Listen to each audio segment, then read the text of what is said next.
show. Yeah, I love this game. Hello, everyone, and welcome to another exciting episode of The Bottom Shelf. We have an absolute doozy lined up. Let me introduce my three Rogues Gallery members here. We have Erik, our Mad Hatter. Say hello. Want some tea or whatever? Want some tea? Feel like shit, this one Alice back. We have our Riddler, Craig. Say hello. Hello, everyone. Riddle me this. When's a video game a successful sequel? We'll find out, I guess, won't we? And we have Johan, our Clock King. Sorry. My bad. I made a mistake there. Time joke. And there's me, the Condiment King, full of saucy takes. Oh, I want to be a condiment Full king. of salt. Well, no, I'm making them up, so suck it. Oh. So, let's go over the obvious elephant in the room. This is our first time doing a sequel to a game we've previously discussed. Which should be interesting to see how we can sort of compare and contrast our last experiences with Arkham Asylum and then see how it's gone. So, yeah, Arkham City from 2011, the hit Rocksteady classic. I wanted to have a little bit of a chat about kind of how well this game was received when it came out first. This game was very, very successful. It was the highest ranked game of 2011, beating out such games as Skyrim and Portal 2, which is fairly spectacular. That's pretty good. I mean, those two games are... I love those two games, so putting them on that kind of pedestal is pretty impressive. If you're judging games based on how many times they get re-released, then Skyrim. Skyrim's got it beat by quite a hefty Arkham margin. City's getting a re-release on Switch at some point soon, so they're all getting there too. Apart from Portal 2, which has remained untouched. Now available, buy it, unloved. everyone. Portal 2, perfect Portal for 2 time. wasn't that on Switch recently, Portal 2? But No, didn't get released with Portal 1. They released Portal 1 at least. Maybe Portal 2. So all these games are on Switch will be very, very soon. Nintendo, eh? So this game sold really well as well. So it sold 2 million copies in the first week. Given that the first game sold 4.3 million copies in total, that's a pretty damn good number. It made $600 million for Rocksteady and Warner Brothers. Mainly Warner Brothers because that's how studios work. So, yeah, massive game. So, just to cover a bit of context here in terms of how we're playing these games. Myself, Erik, and Johan played it on Steam with the Game of the Year edition. I played it on Epic Game Store. Semantics. We played the Game of the Year edition on PC. Wait, Fine. Did I play the Game of the Year edition? It's the only one that you can get on Then PC, I played the Game of the Year edition. Yes. Whereas Craig played it on the PS3, old school, without any DLC. I'm far too mean to buy it twice. Which is fine for most games where I owned it DLC 3 isn't times. baked into the campaign. Arkham City doesn't do that. There are certain DLC moments, mainly the Catwoman DLC, where they actually bake that story into the main plot. So we'll cover a little bit of that, but not go into massive detail, because Craig won't understand what the fuck's going on for half of it. You know what? Maybe they should have put it in the game. Well, they did. Honestly, we'll in the Game mention of it the Year later on, but the Catwoman stuff doesn't really add much. We'll sort of discuss that in a little bit of detail. Am I wrong to remember that the Catwoman DLC was some sort of pre-order bonus or came with like some versions of the game out the gate?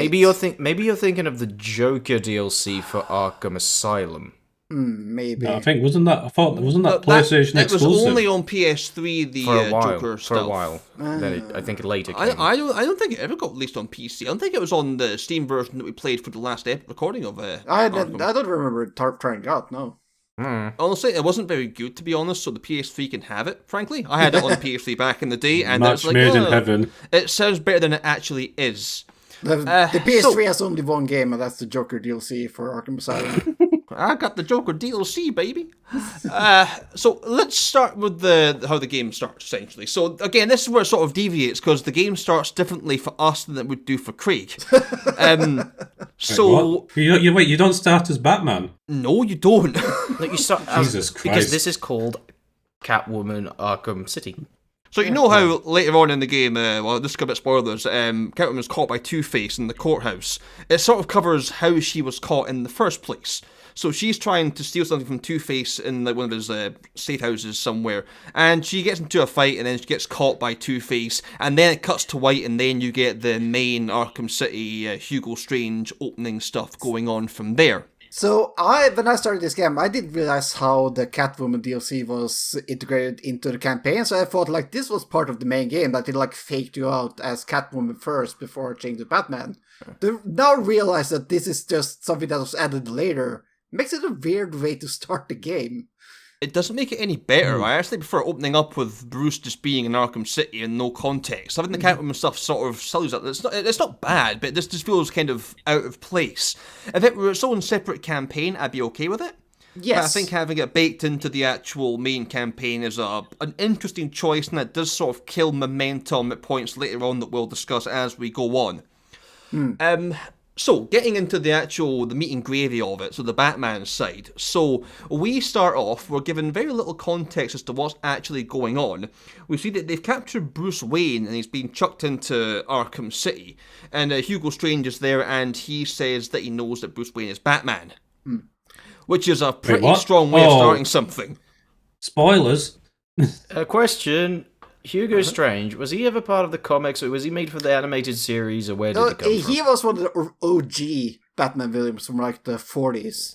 He was in the animated series too, and he also put in Batman's identity, and that probably was inspired by a bit of that.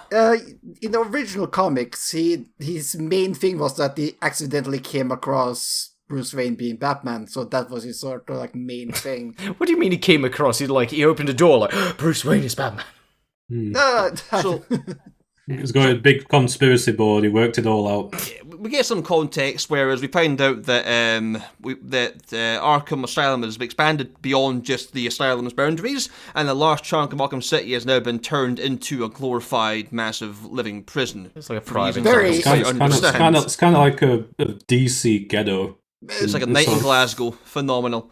Bruce Wayne isn't very fond of that and starts being a bit political and starts saying, this is a terrible idea, it should be shut down. And he gets sort of black bagged and then chucked into the Arkham City to fend for himself. It's quite a novel way to like turn the game into more like open world by just making Arkham bigger.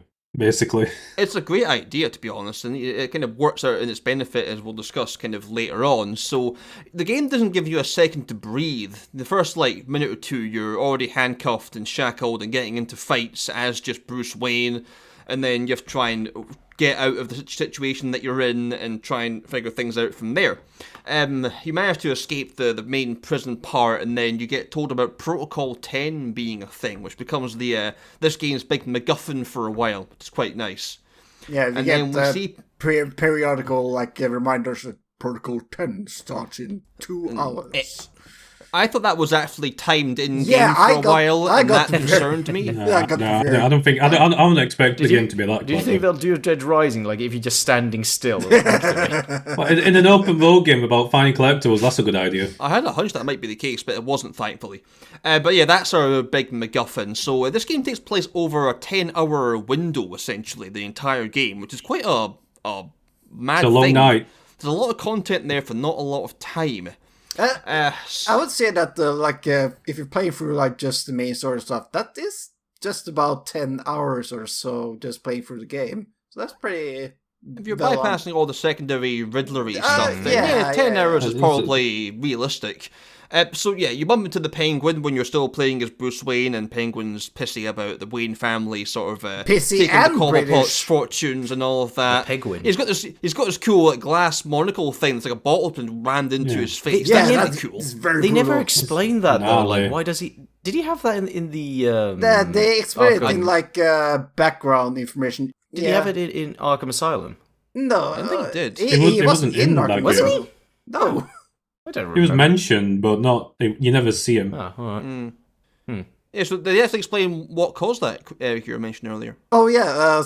I think that as you play through the game and you do... there's some Riddler trophies in the game, just like in the first one.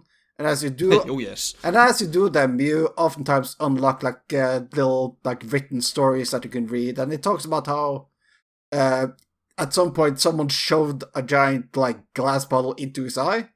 That he can't he can't remove it because it's tied into his like nerve endings and such. So it's like grown around his face. Yeah, And it's his prescription too, which is handy. Luckily. Well, we don't know. Maybe he just sees the world like very distorted now. That's why he's so angry.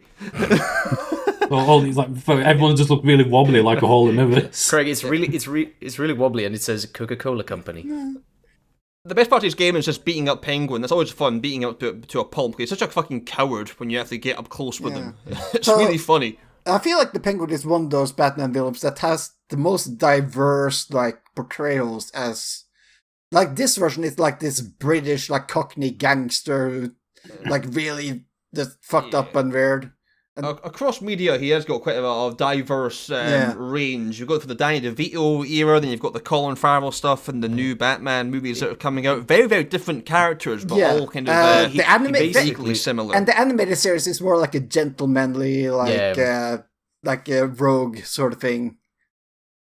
I think the like Penguin this... here does match the content, does match the vibe with the one they've got here. It does fit in quite well with what... I don't think you really could do like a DeVito-esque Joker in this. I mean, a Penguin in this. Would he work very well? The DeVito Joker. No one is pleasant in Arkham City. I was going to say... I'm the Joker! He's like... Well, he isn't as slummy as the DeVito one, but he sounds like a mix of him and Bob Hoskins. He's not very intimidating, but I think that's kind of the point. He's always it's like the laughing joke. He's like, he thinks he's like suave, but he like comes across as just a bit of a. He gets several beatdowns in this game at different points, and they're all equally as humorous. I don't remember, but does he have his hand? Does he have like the penguin hand, like the one flipper hand in this? Doesn't he have it He has. I think his hands like bandaged up. Yeah, I was going to say, is it the bandage? I don't know if that's just aesthetic or he fires guns. You can't use a gun with 3 like flipper hands, can he? It wouldn't really work. You can the triggers properly. You only need 1 digit. Yeah. So you get into like a fight with Bruce Wayne being handcuffed with Penguin and his goons, and this Bruce just kicks the shit out of all of them, whilst not being Batman. And I think Penguin didn't really expect that. No one finds it that a bit suspicious. Then Bruce just like KOs Penguin right there, and then manages to you don't ascend. have to, though. Oh, you didn't do that, did you? No, because I'm a gentleman. So, an early plot point here that I feel like we should ruminate on. Hugo Strange just basically kidnaps Bruce Wayne, and everyone's like, okay, I guess that happened. What's the outside world thinking at this moment? Yeah, the poor billionaire. I think he was given a lot of powers from the mayor and the government to actually do the stuff and sort of make kind of arrests as and when it was necessary to make this whole Protocol 10 situation work. That's like the Gotham City and whatever, but what was outside Gotham City? Are they looking at all this going on here like, what did they do with Arkham? They made it to the city. Not the billionaires, no. Don't take them away. Don't they say in like one of the voice things, like the police and lawyers are trying to figure out what's going on? Yeah, they're taking too long, as it turns out. Who'd have thunk it, right? Lawyers taking too long to make things up. This is too much realism. Bruce manages to call Alfred and he explains that I'm in a bit of a sticky wicket here. I need a bit of a care package. So he climbs the East Chemical buildings. Nice callback for that, by the way. I like that building being there. It's a Batman 89 reference. Yeah. Very nice. And he gets his bat suit delivered and he is now in Arkham City as Batman. First impressions, what do we make of that kind of opening sequence? It's very good. I really enjoyed it. It's a very tone setting, like what sort of situation in. The presentation is on It's also point, I think. a lot quicker than Arkham Asylum, which plodded on a lot more. Yes. Which I suppose for the first game makes sense. Yeah, I suppose if you're playing the sequel, it's like, okay, you know Batman, that's why you're in here. Yeah, this game chucks you into it, you're Batman pretty much immediately, you've had combat mechanics and all that stuff, and now you're Batman, and now you can do actual Batman stuff. Pretty much all of the moves and everything you could do in Arkham Asylum pretty much carries over, as far as I was aware. It's the same, it's right up to 11 essentially, it's just more... Is the like the flow is the battle system exactly the same? It feels more smooth. It does, but I could pull off combos that I couldn't even dream of in Arkham Asylum. It's definitely refined. Oh yeah, you can lunge across the room and knock somebody out from 15 feet away. It's brilliant. Just mashing the same button to go woof woof woof everywhere. Phenomenal. I don't know if we discussed this the last time as well, but was this the first one, or was it like Assassin's Creed that started like that flow thing, or? This was the first game that I recall playing. Well, last game that I recall playing that had that sort of free flow mechanic thing. I don't think Assassin's Creed was quite as buttery as but it was very similar because you block and then you hit and you like flow. It's a bit of a flow as well in that one. It's been a long time since I played any of the Assassin's Creed. Are there gadgets? I don't remember it being as seamless. I think it was a bit more. You have to like manually target enemies. You aren't like a combat god in human form in Assassin's Creed. Not to that extent. It doesn't feel like anyway. So I never played Assassin's Creed games. Do you have like gadgets you can use in battle and such? Not really. Knifey, stabby, swordy. So because that's the thing one thing Batman lacks. That's the thing about Batman in this game. He already has a lot of gadgets from the old game, and he also gains a whole bunch of new ones, and that's probably the best part of the combat in this, that you can basically go however you want with your style, and you can just get things done. I do like sequels where like everything from the first game carries over, but then you get extra stuff as well on top of that. Yeah, this game felt less Metroidvania-y than the first game did, because you can explore pretty much everything as soon as you leave that first opening cutscene to go see Catwoman in the courtroom. You could explore anywhere at that point and do 95% of the map's kind of like area there, so that's quite a change of pace.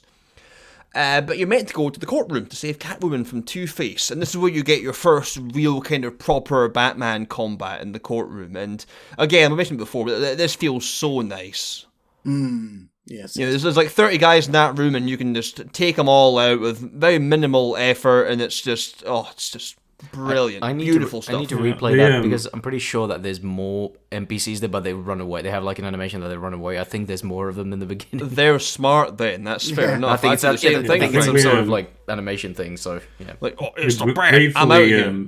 Briefly talked about before recording about what the biggest combos we were able to do. And we were all like in like 30, 40 X. Yeah. Which I don't think any of us were doing in the first game. It seems to be a lot more fairer or easier. Yeah, if I was getting above 20 in Arkham Asylum, I'd call that a victory. If I wasn't getting 30, I'd be gutted in Arkham Asylum. I think there's also sections where I think they throw even more enemies at you than I think they ever did in Arkham Asylum. It's like you can get surrounded by like 15 plus guys, but then it's not really a problem. And you can do like the beatdown combos to get massive numbers up quickly, and you can do that quite seamlessly, and it's all well signposted, and it's just, you can do massive combos almost too easily, actually, in this game. Yeah. It's just, you get this god complex thing going on that I cannot lose. I am a god in human form. Help me. Depending how much of a difficult snub you are, and you might have, I was just enjoying kicking the shit out of everyone. What was that pointed at me? Power trip. No. By the way, when you play it on New Game Plus, they don't like show off that they're going to attack you. Oh yeah, you lose the overhead flashing blue. So you don't get anything. I just finished the game once, so I can't talk about New Game Plus. Yeah, I don't give a shit about that, frankly. So, you save Catwoman. She hasn't got a clue what Protocol 10 is, which is quite frustrating. And then you see Joker try and take a pop at Selina with a little sniper rifle, which is a bold move. Then you do some cool CSI shit with the detective mode. There's a few moments like this in this game that I really enjoy, where you do actual detectiving. It's so rare. Was that in Arkham Asylum, the detective mode stuff? Or am I imagining? Yeah. There was there was like specific areas, and you could have it on for, so you can see like enemies through walls and that kind of thing. I meant like actual you do detective stuff. Yeah, the first person like analyzing trajectories. And there was some of that in Arkham Asylum. Yeah, where it's like you follow like pollen particles or something to find someone. Again, there's a fair bit of that too, but I think it feels I think it's more prevalent, but it's better because there's a lot of combat in this game. It's nice to sort of bring up the combat with a little bit of like non-punchy fisty stuff occasionally. It's quite nice. So you find the source of the gunshot came from a nearby church. FYI, if you go down to the courtroom cells, you find Calendar Man tucked away in one of the cells. Yeah. I think he gives you different things on different days that are important in the years. It's like a festive message and a Halloween message and one stuff. per month. Oh no, that means we have to replay the game on Christmas. Because I remember you could, on the Xbox and the PS3, you could go switch, what the clock was, or like calendar, and then you could Okay, clock man. You can do it on PC. Just like turn off your Wi-Fi and just change the calendar manually. You use Wi-Fi? You really are the Clock King. That's not in the spirit of calendar man. He actually is the Clock King the whole time. Brilliant. So at this point, this is when the side quests start to appear on your map too. Yes. So before I got to the church, I found the mysterious stranger on the rooftop just admiring my riz. Oh, yeah. So, I like your moves. I actually went far a bit into the game before I noticed him staring at me. So, he spent some prophetic stuff. I was trying to punch him, but he's like, oh no, this is someone you talk to. Yeah, he spent some prophetic stuff, and I'm not buying what he's selling, then he goes poof, and then vanishes. Weirdly enough, he didn't show up for me until, like, I had done everything in the game. Like, no, he was there, you just didn't see him. Is it always the same location? Yes. I think it is, yes. Sometimes you had to reload the game. There was one location he didn't show up as, that I had to, like, reload in order to get him. It will tend to be like in like quests between point A and point B. Yeah. He'll be somewhere in that trajectory, so you can't really miss him if you aren't looking for him. It's on top of that one Ferris wheel. It's kind of hard to see him up there. That was easy to find. It's just this like figure on top of this giant thing. It's the highest thing for a mile. It's hard not to see. You're looking for him. Yeah. Well, I was looking for him because that's part of the side quest. Craig, I think you'll find. I got my first call from Victor Zaz as well at that point, who gave me his life story, which is always very nice. Yes. I didn't realize that... He's not an unhappy fellow, is it? So, when I first did the Victor Zaz thing, I didn't realize that when they opened the map that I was supposed to, like, actually trace the calls. I was like, I guess it's like an animation thing. That means you can listen to more of his life story. Yeah, but he's a really bad gambler. Yeah, it's terrible. You know what they say? 95% of gamblers give up before they win big. Don't you got to be the 5%. So I done that, and then I went to the church, and we see Harley Quinn for the first time with a change of costumes and a change of voice actress as well. Oh yeah, they recast. I wouldn't have noticed till you pointed it out. Yeah, me neither. I always think they sound pretty seamless. I always think it's and the that's Pony credit to Woman. Tara Strong. The fact you can't tell is a really compliment to her and how well she managed to kind of like do that role with the similar kind of voice and make it almost seamless. So that's actually really good for her, actually. We should just straight up say that pretty much all the voices in this game is great, terrific. They're very well performed. I think, again, Mark Hamill does steal the show for big chunks of it. But I think, Kevin Conroy does a great job. All the other Rose Guy would do a good job as well. Yes. It's everyone else that's really good. That was in Arkham. As far as I'm aware, they've recast I could be wrong on that. I think they recast a few folks, but it's the guy who goes, "It's the bat," isn't the same. Yeah. Wait, fave. Steve Bloom was in Arkham's Asylum and City. No, yeah. Was he in the asylum? It was just Steve Bloom. Yeah. They've locked Steve Bloom in there. Because he's a menace. I don't know if I recognized it. Well, am I wrong now? But when playing, we talked about this earlier as well. But every time I was a thug was like, "It's the bat." I was like, why does that voice sound familiar with Steve Bloom? Question for Erik. I know you weren't really fond of Harley Quinn's costume in the first game. Takes on this one? I mean, I guess it's a little bit different. What was the costume in the first one? It was like It was the nurse outfit. Because steampunk. I remember. I remember that very well. This is more like biker Harley. Yeah. It sort of fits into her kind of costume design traditionally. So, it's a bit like a modern kind of like Arkham-y take on it that still seems kind of realistic. So my main problems with is less the costuming and more the way that characters are designed in general. Most of the female characters, the way they're basically all shaped the same and they all walk the same, and it's just okay. They're all dummy sexy lady. Yeah. Oh god, 2011, everyone. It was 2011. I mean, there were games doing a lot worse than that in 2011, believe me. That's actually quite tame from games that came out in that time of year. Did you see the Curse of GLaDOS? Whoa. Oh, good god. Lydia and Skyrim. Oi. Pusro, damn.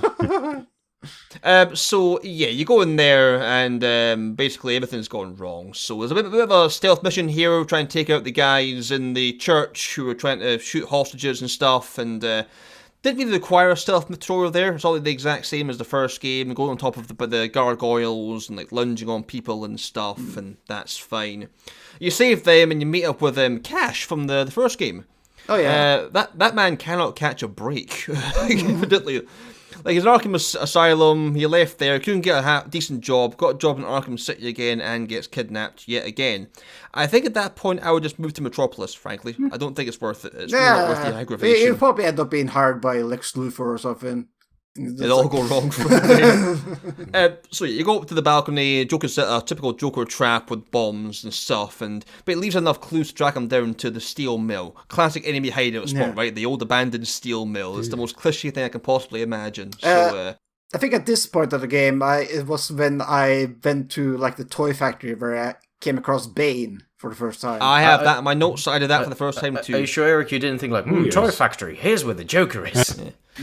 Bane's calmed down since the Arkham Asylum fracas, where he became a glorified hood ornament of a car at the end of Arkham Asylum, if you can recall. He gets yeeted into the river.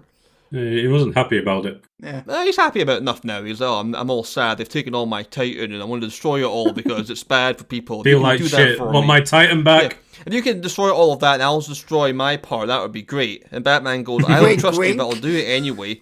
There's no way that can backfire on him, and we'll come back to that a little bit later on, I think, because that may or may not go wrong. That side quest took most of the game for me. That was the first side quest I got, and it was maybe one of the last I finished. I think one of them is like kept like right near the end where the Wonder City stuff is. You can't really get to it until right at the end of the last container, so it's kind of designed to sort of be done as you go along. Yeah. A lot of the side quests you can't really do until you've hit certain like beats in the main plot anyway. Yeah. So, you know, a lot of the Zaz stuff you can't do until you've actually done certain missions to unlock the next phone call and do all that shit from there. So it's that way you can't just binge it all at once and just have nothing left to do at the end of the game, which makes sense. That way it's more kind of evenly paced that way. Is this when we also get our selection of AR missions, the augmented reality missions with all the I've not mentioned them, but I'm pretty sure that we have. Yes. Let's talk about how easy they were. Okay. So, yeah, the AR stuff involved you doing kind of like obstacle courses, kind of pilot wing style, using Batman's kind of gliding and mechanics, which if you're good at the gliding mechanics are quite straightforward. If you're not, you will be in Struggle Town for quite some time. And given that the reward that you get is the launcher thing for the Batclaw, it's a very nice thing to have. It took me really long to remember that. That's where I thought you got it automatically, so I was like halfway through the game, and I'm like, what? Where the fuck is the thing? Why can't I go? I really like playing DC video games where you fly through rings. Yeah, they saw that and thought, we'd bring that back and make it better. I mean, they improved on it, so maybe they're trying to like redeem the flying through rings mechanic as being a valid gameplay system. This looks like a job for Bruce Wayne. Solve my maze, Batman. You do that, and then you go into the steel mill through the furnace chimney, like in Batman and Robin. Yeah. Also, it's a bit less cool down there, so you get down there, you place the floor is lava in the steel mill to get through all of that stuff, and you get to Joker, who isn't doing very well, as it turns out. He has a bit of a illness. It's all with the sickness. They pull the fake death ploy thing first. Yeah. Then, you fell for the old fake Joker gag, and then Joker's plan here is actually... Oh, you also get the electric charge gun here from the first game, which you lost because obviously they sort of justify why you got the weapons because you didn't really get them when you got put into the you city. Got kidnapped as Bruce Wayne. You didn't have the bat suit. You got a care package, but you know Alfred he couldn't remember everything. You couldn't give me the grenades and the remote batarangs and all that stuff. No, just give me the basics. Alfred, I want my line launchers. Sorry, sir, I forgot. So Joker's plan here is quite genius. So after his Titan excursions in the first game, with the really awful final boss battle, the Titan didn't really do him very well. The blood is now basically radioactive and it's killing him. So he decides to get Batman to help him cure himself. So his plan is to both poison Batman with his blood, which is a bold move because obviously... If different blood types could have killed him straight away, but you managed to take a punt on that. Joker is actually a universal donor. Oh, thank God for him. Or maybe Batman is, who knows. That's why he really likes Batman, they're the same blood type. Because I didn't mention, but actually before that happens, we get Catwoman stuff to do before we get into the blood stuff. I forgot to mention that. What do you mean we? So yeah, after you get knocked out by Harley Quinn's bat, Catwoman becomes a playable character again, and long story short, you meet Poison Ivy, and she agrees to help you steal some shit, and then that's the end of that. Yeah, then you can basically just go across the map stuff. and up to where Poison Ivy is, and that's it. It's very boring. So, Joker also has sent blood over to Gotham's emergency rooms, where he thought that Batman would just let them both die, and he wanted a contingency plan in case he wouldn't do that. So now Joker's blood is now in Batman. I hate the patients as well. Now there's like 100 patients out there, plus Batman, who have got this blood that will kill them in like 24 hours. So, it turns out Mr. Freeze working on a cure, but he gone off the grid, and Batman has to go and try and find him to save everyone's life. So there's a bit of incentive there to actually get things done. So for the bulk of the game, you actually are dying very, very slowly. Yeah, you look it too if you look at the model. Not that you would know if you're just doing the side content. I'll mention that a bit later on. Yeah, he's got a very plot convenient death thing going on. It's very handy. Given that Mr. Freeze is the one stealing the cure, he just looks for the coldest spot in town. Thank God it's not some sort of non-temperature based villain that would be fucked otherwise. Turns out that he's in the Gotham City police headquarters. Well, he's not actually, because the Penguin has actually overtaken that place just to be a fucking nuisance. Yeah. I mean, given the Penguins like the cold too, I guess it kind of makes sense that you go to the coldest place as well. I get it, because he's British. I mean, because he's a penguin, you idiot. And British. Or even worse. So you go in there, you have to fight some goons. That's when you first find the guys with the heartbeat sensors who can detect when folks have been knocked out for the first time. They actually make combat easy, those guys. They can like pinpoint things and be good distractions when they start leaping to get folks away. When everyone just start running towards it, just drop down behind them and knock them out. They all like conveniently walk in a conga line. Did they actually made things worse by doing that for themselves? I think they did. They had the collars that like laughed if you knock them. I remember that. The same sort of thing, I assume. But the combat's definitely easier when they're involved. When it disturbs your like radar thing, did they have that in the first one? No, I don't think they had like the disruptor thing. I could be wrong on that one though. I just want to mention, we just mentioned like Penguin taking over this place. One fun little thing here is that there's a lot of villains and rogues gallery people in Arkham City, and they are all beefing with each other, and there's a lot of different like versions of the same like gang enemy, but they're like they're either Two-Face's goons, they're either Penguin's goons, Joker's goons. It's very distinctive, like themed base costumes they all wear too, so you can distinguish A from B. That's quite nice. Yes. Yeah, they've all beefing. If you can't trust a villain, who can you trust? Pot of bastards. Pretty much. So it turns out that they've kidnapped Mr. Freeze and moved him into the museum across the town, but somehow they managed to get him from A to B without minimal... I'm not quite sure how they managed to capture Mr. Freeze, given that he's quite a unit, Mr. Freeze. How the Penguin got a jump on him, I have no idea, frankly. I mean, Mr. Freeze does not have goons, so... They just said, freeze, and they stopped.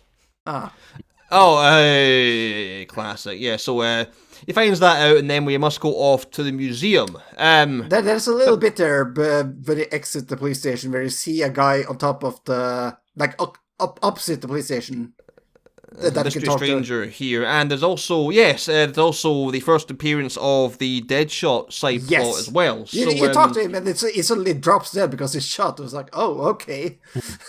I guess Deadshot has like branded rounds, which helps him to identify who's actually doing the shooting, which is a bit stupid of him. Did you? He's got Deadshot. I don't know if he just wants to be found because like leaving all these. He loves the thrill very of the obvious tells. Did you notice that you meet him in the beginning as Bruce Wayne? Do you? Deadshot. When you're walking into like the line of prisoners, he turns around and says like, "You're on my list," and he does like the gun hands towards you. Oh, that's him. That's Deadshot. That does make sense. He's not wearing his funny costume. I think that's supposed to be, if I remember correctly, that's supposed to be Deadshot. Yeah, because he turns around and says like, "I've got you on my," or like, "You're on my list," or something. And then he does like gun hands towards you. Yeah, so we go through distractions. When we get to the museum, there's a distraction of Deadshot, and then there's also the Riddler appearances too start to appear. So Riddler has gone to the church. We liberated all those guards earlier, and he's kidnapped every single one of them to play Riddler hide and seek, which is always fun. He wants cosplay as Jigsaw, basically. So you need to kind of find X amount of trophies, and then he gives you a hint that will then lead you to like a Riddler trap room to save each person as you go along. He gives you the Enigma machine, which you use to solve the easiest riddles known to man. They are really simple. And you also get the green marked informants who you can then interrogate to get Riddler trophy hints, which are actually really nice mechanics. Because they're everywhere. I'm a bit... you have to leave them until last to interrogate them. I hate that function, like... It makes you think, does Riddler just have, like, the biggest gang? Does he pay On the them basis all? of he has all these informants. He pays them, but like that whole thing, like okay, you fight them, but you have to leave the green ones until the last, so you can. You can't interrogate with with more than one person. So many times, because I do the like when they like you're hitting someone else and they run behind you and you do the deflect thing, and then you automatically like punch them out. That happened too many times for me, so I automatically punched out the green guy. Like shit. Now I like that it adds more strategy to your actual fights. You have to bypass that man, leave him till last, and then mash him at the end. And then there's things you can like jump over them. Yeah, you dodge, roll away, or just create some distance and focus on other people. Yeah, just don't hit them until the end. It's not difficult unless you're like brain dead. Anyway, so before I get to the museum, I found out also a half-naked man with no face in an alleyway, tucked away. Yeah, naked face man. I love Arkham this time of year. Phenomenal. So the man has no face. So you track down the notorious blood villain no face. Oh no. Yeah, you find the man who he thinks done it. Apparently the man looked like Bruce Wayne. Which Batman took quite well, given them sort of saying, that can't be, that's me. Wait a minute. But yeah, we can't I don't remember skidding someone. But it sounds like something I could do. I would do something like that, yeah. So yeah, then you go to the museum. I got another fucking Zaz call during that point and did all that as well. You have to do the Zaz time trial across the city to find the ringing phone. That's quite cool, actually. I like the time trial thing. Yeah, I did this whole series of missions before I got like the grapple boost, which was rough. Yeah, I did as well. It really tests your navigational skills to see how quickly you can get from A to B. And it didn't feel like it was like too tight. It was tight enough to be like, I had like 20 seconds left. I was cutting it a little bit fine sometimes, but it's a nice little mechanic. I usually like got to the area with about 10 to 15 seconds. It's just a case of finding which phone booth it is. Yeah, it's not like an insane amount of time, but it's not like it's this is too lenient or it's too tough. It's a nice little middle ground where it feels like it's a challenge, but it's not like insurpassable talents. It's quite nice. So we're at the museum finally, but we can't get into it. He's got that shit on lock. So there's like disruptors around the entire city. They're causing him to not. So Batman can't use his cryptographic sequencer thing to unlock the door. So we have to go back to somewhere else again and destroy these like 3 remote jammer things, and they are not easy to get to. Yeah, but they are tucked across the. Well, one's on the roof of the museum. That's fair. The other 2 are like one's like in like the underground and near like the train station and stuff. Which is a pain in the arse to get to. Yes. You have to get through all that. Yeah. So then after that, you're back to the museum yet again to try and get back into it and do the actual museum sequence. Did anyone fall for the robotic T-Rex jump scare? I mean it happened, but I don't know what you mean by fall for it. Like, try to like punch it. No, like, scary. No. I think I knew it was going to happen. How? How can you know that? Museum, there may be a T-Rex somewhere. Yeah, they are Batman. Holy shit. The old T-Rex jump scare plan. You're like Adam West Batman, you are. Got a can of T-Rex repellent. So I need to get my dinosaur repellent. Yeah, so it's in here we find out Penguin's new hobby is collecting people to put into his display dioramas.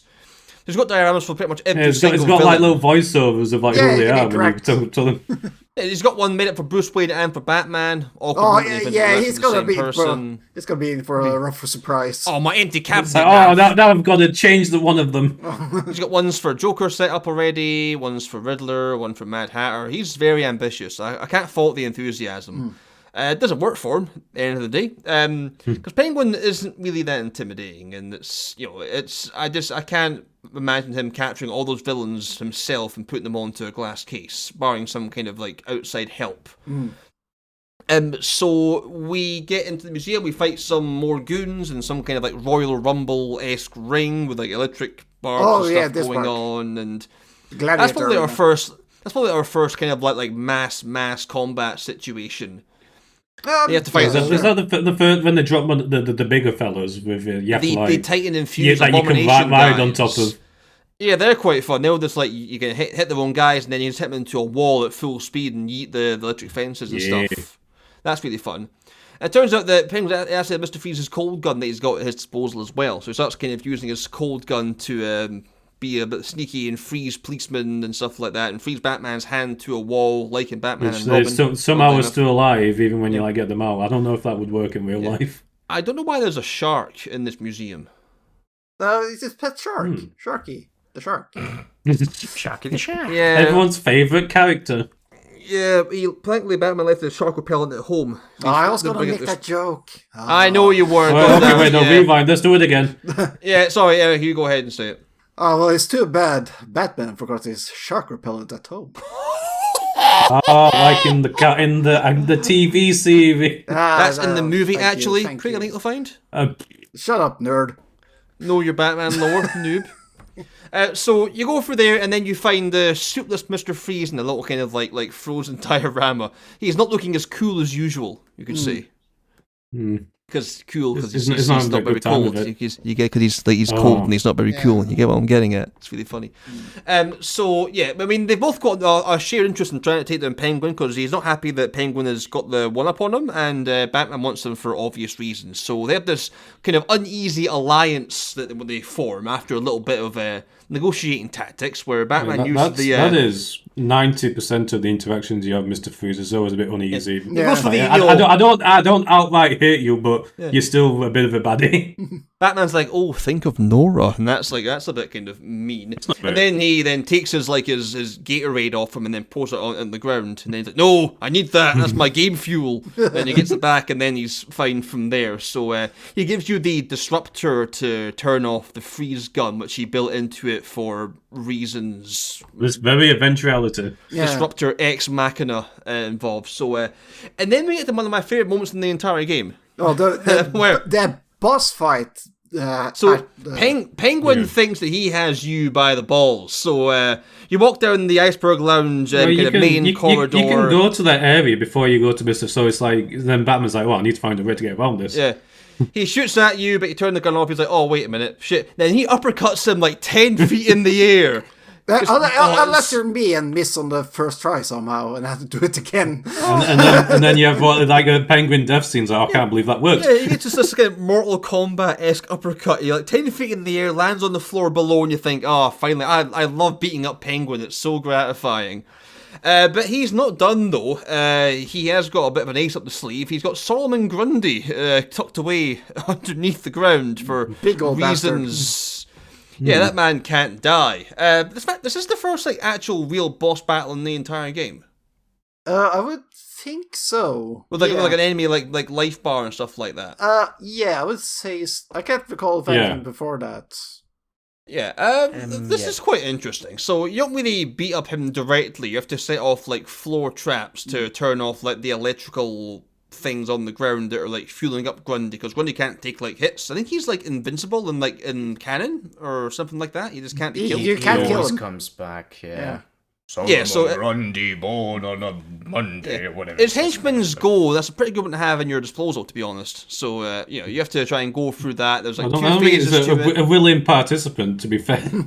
Yeah, so you end up taking them down. You do a bit of electrical disruption and stuff, and get them knocked down eventually. Penguin's still there, tries to fire rockets at you because he wants the coup de grace, and he isn't gonna get it. You get up close to him, then you just beat him into the ground. It's hilarious. Yeah. What's funny, if you get close to him, he just stops firing and starts going like, ah, with his hand up towards his face, waiting for a punch. Like, oh, fucked up already. So yeah, you beat the shit out of him again. He gets put into a cabinet that's actually made for Batman, I think it was, or the Bruce Wayne cabinet. His hubris. In his hubris, he's not very happy about that. So yeah, Freeze is alive, and we've never got the cure, or so we think. It turns out Freeze is a fucking liar. Well, who the fuck No, it was like the technicality. Yeah, they have a cure that doesn't work. Especially on some kind of like regenerative enzyme that would actually make it sustainable. But we need to have someone who's been alive for centuries, and we don't have anyone we know that does that. Wait a second. Wait a minute. It turns out there's actually a Leo Sass's member in a glass case behind, overhearing the entire conversation. Oh, surprise! They break out thinking, "Wait a minute, no, that you can't do that. That's no, you this will is never feeling find us. a lot more like the TV series all of a sudden. You can't catch us." Then she runs away and leads you straight to them, which is hilarious. Yeah. And Mr. Freeze is like, "You idiot! You let her get away." No, I've not. So you track her down, and then Robin appears out of nowhere. Red Robin leaves. Back up me off guard. Red Robin. Yeah, Batman's like, yeah, please fuck off back home. Oh. He gives him his blood, to be fair. And you get a line launcher from the whole thing too. And the line launcher is like the best way to travel in the whole game, frankly, because it's just so quick to get A and B otherwise. At this point, you get a fair good bit. At least outside, you learn how to use the glide fairly well to navigate through the city. With the launcher, you can do a lot more Riddler-based stuff too, and get more trophies and stuff like that. And given that he's doing this while he's actually dying, it's quite impressive. I got another faceless corpse. I did more of that as well. I like during the second Hush thing. Barbara mentions that she thinks that that Bruce might be killing them, and just doesn't know about it. And Batman's like, "No, I'm not even going to." Are you sure Bruce is so cool? Maybe you would never do that. And he's like, "Barbara, shut the fuck up." And then that's pretty much the end of that situation. I don't know, Batman. Those billionaires. Yeah. So it turns out that the League HQ is right below Arkham City. Very handy. That one out. Yeah, so, all the places. Yeah. It's like whenever you need to find someone, they happen to be in Arkham City. Which is pretty weird because, at least I think in some of the cartoons and animes, it's like in Eastern Europe somewhere. It's supposed to be. I'm pretty sure it is in the actual anime series. What was it in the first Nolan film? Like there was like you went somewhere to. Yeah, well, there was no like Lazarus pit in those movies though. So no, that's Liam Neeson being a badass. Guess it's like put the pit into like a bucket and bring it with you to another location. Is it just like the liquids? You can just move it anywhere, I guess. It must be, yeah. You just bring it into so you can just get straight in Arkham. Remember the Simpsons portable pool? It's like that. I mean, there's this Lazarus pit in the back of a van somewhere. In this game, there is a lot of machinery around the Lazarus pit, so maybe there's something going on there. Location is very convenient, and we'll cover that in a bit later on. Do you know what I just picture when you said the pool? Yeah, I'm picturing the. This is the last day for Lazarus Pit. No, I'm picturing the scene from Always Sunny where they have all the petrol in the cans in the back of the truck. Wild card, baby. I'm picturing like bunch of big bins with Lazarus Pit water slushing. Whoa, Lazarus water! Don't touch this. Don't breathe this. Where was I? So you need to then go to the HQ of the League and try and bleed for Ra's al Ghul's blood, which is great. I love this part. So this is when Bruce's blood poison starts to really take a hold of him. So he has a bit of a coughing up blood situation. Yeah. He meets his parents again. I thought, oh shit, they're alive. Yes. Oh.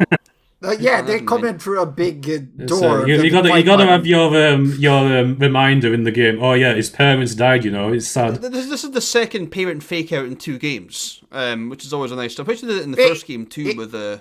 Don't worry, they'll probably show up in the third one. 11 well.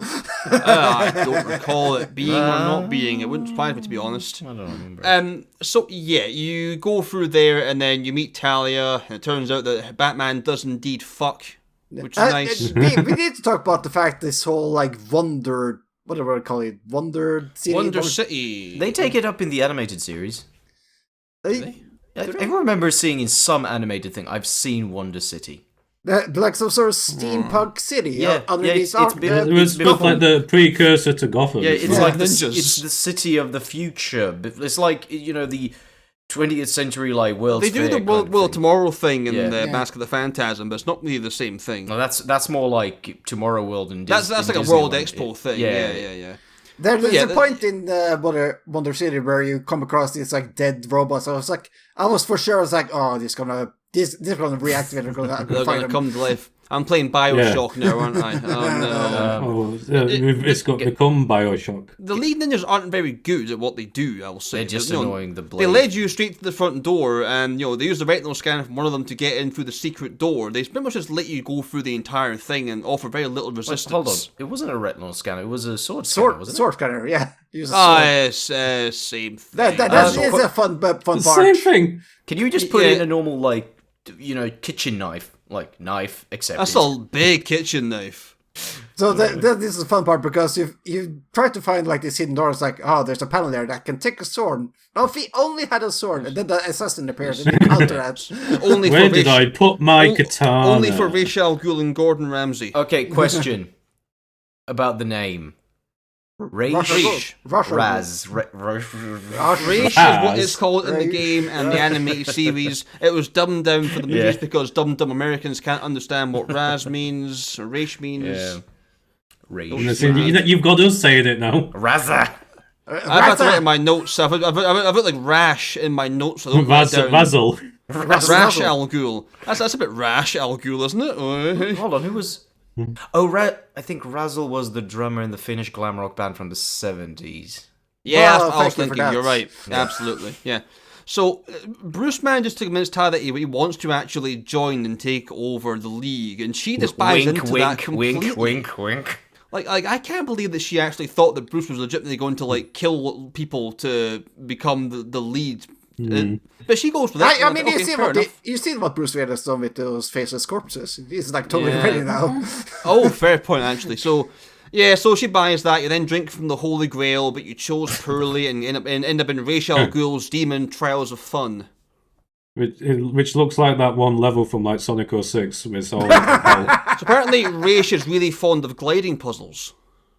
So this was the to lead a legion of assassins, you need to glide really well. He's got a cape, it'd be fucked otherwise. Also, that gliding thing works really well if you're using the 6-axis controller on the PS3. Yeah, we actually got to watch Craig try and complete this on Discord. Like, I thought maybe it'd be easy with the 6-axis. Nope. I couldn't work out which direction it was going. I'm not prone to backseat gaming, but like I was getting shaking hands watching you do that. Because he couldn't do the dive and pull up. Well, telling him when to dive, he would just choose to willingly ignore us. That was spite, I'm pretty sure. I didn't realize this was negging the Craig podcast. But do you know what would be probably even worse than using the 6-axis controller? V-Boat? No. Oh, the Wii U pad. No. Mouse and keyboard. Kinect. Like you stand in place. You put your arms out. You put our arms out. And like, it's like I'm really Batman. Like Here Comes the Airplane style. Yeah. Oh, Jesus Christ, imagine. And then you dive, you have to like crouch and then stand up again or something shit like that. Yeah, so you get the gliding stuff done, and then you can be like, he's like, oh, finally, you can now take my place and kill me. And in a shocking move, Batman says, nah, I'm not going to do that. I'll see a bit of your blood, then I'll head off. That's okay with you. And Raish isn't very fond of that, and neither's Talia. Like, I can't believe you'd lie to me. And he's like, well, why wouldn't you expect that, you idiots? So then they go back into Demon Trail Land and fight the army of Raishas a la Matrix Reloaded. I hated that boss fight. Then we fight the Megazord Raish at the end as well. Yeah, that's the one I mean, like with the spinny things around him and it's not that much different to like when you did the Scarecrow stuff in the Asylum. Yeah, it's the only like fantastical fight in the entire game that's not kind of in like a well, maybe a little bit later on, but yeah, it's the only kind of boss battle that feels like an otherworldly. You couldn't do that in real life sort of situation, and I'm glad the game has that. It breaks up the monotony of just getting into like fist fights with like this random dudes all the time. There are certain moments in this fight where when you're actually fighting Raish, fuck. when they're fighting Mr. Al Ghul. Rash is Battletoads, you're thinking of. Yeah. When they're fighting Mr. Al Ghul, it cuts between like the dream world. That's my father's name. It cuts between like the dream world and like the actual world as you're fighting. And like that's you pretty get cool little moment. Flashes. That's quite cool. Yeah, so I'm not actually in this like mental demon trail land. I'm in just like some random basement with a pool inside it. So yeah, that's pretty cool.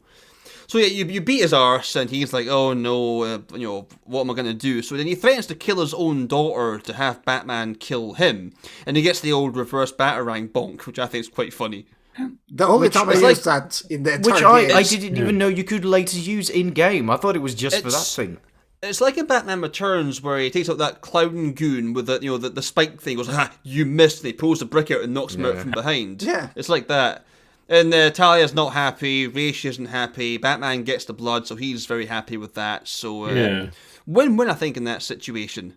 Good job, Bruce. The plan is to go back to GCPD, make the cure myself, cure Joker, I guess. Go off to the Winchester, wait for this to blow over. Yeah. Did you guys happen to run into Killer Croc in the sewers here? Yes, this is a fun little cameo. I knew exactly how to, or like not the first time I went. The little room that you go to. Yeah. Yeah, I was surprised. I'll kill you, and Batman goes, I'm busy with the whole dying and poisoning thing right now. Maybe another time. And he's like, oh, fine, fair enough, have a nice day. Then he just pisses off, and that's the entirety of Killer Croc sequence, this entire movie. It's a nice little cameo, though. It's nice to see him come back, because he was quite a massive part of Arkham Asylum, so seeing him being reduced to a cameo was a bit kind of disheartening, to be honest. Yes. It is what it is.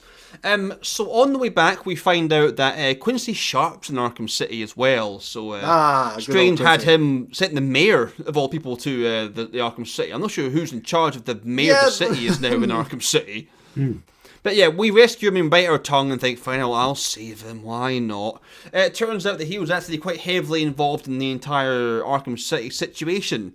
He helped set it up, he helped put Strange in charge, and it's backfired just a wee bit. So there was a benefactor paying for most of the work and most of the influence, but they aren't really sure who it is. So we'll find that out later on, I would imagine. Time to do some detectiving. Yeah, I found the stranger again watching my interrogation, and he seemed quite impressed about that and gave me some more, the end times are near, buy Bitcoin, then he fucks off. Yeah, that's basically all of his appearances for the game. I think at this point you can get the mind disruptor from the police officers in the museum if you're that way inclined. I don't think you need to get it, though. No, they put this on as like a side quest, but it's more like, hey, go in here and you get this. Like, okay. I think you get like a phone call and it's like, we've found some tech. I don't think you need it to beat the main campaign. Mainly it's used for like Riddler trophy hunting and things like that. I don't think there's some of those confrontations or like stealth where you got to take people out Asylum there, where there's like a whole bunch of mines. Yeah, because there's one it would have been helpful, but not necessary. At one point, the enemies start putting down mines as they patrol around. I like how the gadgets aren't really mandated for the majority of the game. You can choose to use it or not use it at any given point. You aren't like required to use batarangs or the gel. A lot of those stealth sections. The game's it gives you a lot of options to tackle them, even though realistically all you really need to do is just sneak behind people. But they give you a lot of options to do so. Stealth and the environmental stuff as well, with grates and like walls that you can blow up and stuff. There's plenty of options there, no doubt about that. Absolutely. At this point, I managed to get the end of the side quest regarding the stolen faces. It's Hush involved. So you actually managed to get all these find all these bodies by yourself, because I had to look that up. No, I found them all as well. I was just moving around. Wow. Yeah, I found a lot. Because they are hidden in like alleys and such, and most of the time you're like up in the No, but you need to like. Isn't it like when you're moving around, sometimes like a body has been found? Does it say that? So. Yeah. You get like a Barbara message saying, I think there's another body or something nearby, or Bruce goes, I've got like a heat signature from some alley somewhere, and then you start thinking, there's a faceless corpse in the alleyway. What are the odds? It's Hush. The payoff for this side quest is maybe one of my favorites in the game. Yeah, so he's made some kind of like Leatherface-esque flesh mask that looks like Bruce Wayne who's been in like a horrifying car crash with scars all over his face for revenge purposes. Did you notice that the guy voicing Hush is also Kevin Conroy? I mean, it makes sense, doesn't it? It would be odd if it wasn't Kevin Conroy. It was like it's a weird, like breedy voice. I was like, he must have stole his victims' voice boxes too. Apparently, that's really impressive. So yeah. It turns out that he doesn't like Bruce Wayne very much, and it's kind of funny Batman like knowing what he doesn't know, and like, that's me, You can't tell from the chin that it was Batman. Because Hush is Dr. Thomas Elliot, a surgeon who basically fell out of favor with Bruce Wayne. He fell off. Yeah, big time. You fell off, man. Sounds like about right. Yeah, so he then leaves, and then you deal with him at a later date. Not in this game. He's kind of busy with the whole dying thing right now. So proper sequel bait, that one. So I can get why you feel a little bit let down if you were waiting for the actual payoff for that one, and it never actually came. I actually really enjoyed the atmosphere that was built up, and they go in there. All the other side quests, you finished the entire thing, more or less, from A to B, and take out all the villains. So having him be unresolved is quite a unique way of doing it. Yeah. But as you said, you set it up for future, yes. Yeah, fair. So I did that, then we go back to Freeze, who apparently isn't, and that alliance didn't really work out in his favour, as it turned out. Yeah. He backs out on the idea and starts trying to leverage the Cure to help Nora get out of Joker's grasp. Sorry, you're talking about the Cure. Which album? I was going to do it earlier, but then I forgot about it. I forgot. That's funny for you. He's the Joker, baby. So the Joker is kidnapped Nora, and Freeze is actually thinking, I want her back, to be honest, preferably. So he tries to leverage... He tries to leverage Batman to save her to get the cure, and Batman's like, I need that cure kind of now. And then maybe one of the best boss battles in the game ensues. Oh, this is excellent. Because every time you can do a lot of things to misread, but once you do it once, it basically negates it. That won't work again, Batman. Yeah, he can't use the same technique twice to do damage more than once. So if you go for a wall takedown, you make sure that you can't do that again. He'll destroy all the walls that can be destroyed. You do a great takedown, he'll freeze all the vents so you can't go back into them. So yeah, I think there's maybe 8 or 9 different points you have to try and do damage to him, and you have to go through jumping through skylights and using explosive gel and doing takedowns from the floor or from the ceiling or stealth. You can do it from the balconies as well. You can just smash it into the sort of. I mean, there's one of those magnet things as well you can use. Oh yeah, the electric gun. Yeah, to pull him against the wall. Yeah, that's really cool. And there's a pool of water. You can electrify him. It makes you use things that you might not have used in any other context previously to kind of do damage. So, I never used a lot of the environmental electric stuff before. The game gives you a lot of options to deal with enemies. Yes. But really, it never forces you to use them until now. And it's not really forced. You can choose to just use only certain ones as long as you have enough to actually go off of. So, there's probably dozens that I could have used that I didn't use in that fight. I like that it gives you the option. Yeah, because where it doesn't shoehorn it in at every opportunity. You must use this takedown and then use that takedown. You can just do any ones that you want in any order as long as you get a certain number of unique ones in. I noticed that because when I was watching Craig play that, I was like, hold on, he didn't do that one. I used that. I was like, okay, then. There's other ones. Yeah, so it's teaching you mechanics in an organic way. We do love an open-ended boss fight. The game is very nice about if you spend too long on the boss fight, Barbara Gordon will just go, hey, here are the ways you can do this. Idiot. What the fuck are you doing, Bruce? So eventually you win the fight because you're Batman, and that's how these things have to go. And now I'm going to get the cure from the safe, and it turns out during your exuberance, Harley Quinn has managed to blow out the back of the safe and take the cure. I blame them both on this situation. If they just talked it out and just... I mean, Batman did try and talk it out. It was Freeze who did kind of... I miss my wife, Batman. Trying to make him go and get Nora and then give him the cure. That wasn't part of the deal, so it's morally Freeze's fault than anyone else's fault. So Freeze gives him he gets some cool freeze grenades to make up for it, and he says that he'll find Nora because he's a nice guy deep down, really. So I'll find Nora for you anyway. It's technically a side quest. If you just asked... Well... He does say that. Didn't you say I'll promise I'll find Nora, and then you just choose not to do it? If you want to get all the Riddler things, you have to do it. Really? Is that a Riddler-based thing? Is it? Yeah, because I think it's one of the ones we screenshot, the thing. Oh yeah, she had a trophy up her arse. Yeah. It's up the frozen rear, Batman. Oh, it's on Nora's arse. You're cheating somehow. I know you are. So you leave the police station and you see Vicky Vale's helicopter get shot down. And it's fine. I'll try and save her. Some good news. I'll kill some snipers and try and save her. The Mad Hatter. This is when they introduce snipers. They're fun. And the Mad Hatter. He's very fun. So who's there for reasons? Regarding snipers, I mean, I think earlier they started introducing enemies that has just straight up strapped up with weapons, and at some point it makes it hard to navigate through the city, because if you try to go through the rooftops, you're just going to get shut down. The steel mill at certain points later on becomes almost like a barricade of bullets. It's insane. Yeah. I mean, they're well signposted. The laser scopes are really easy to see, but there's so many of them, and you try and kill one, but two more can see you at the same time. It becomes quite a chore just to even get some breathing room. What was the Hatcher again? Thatch? What was his name again? Jarvis Tetch.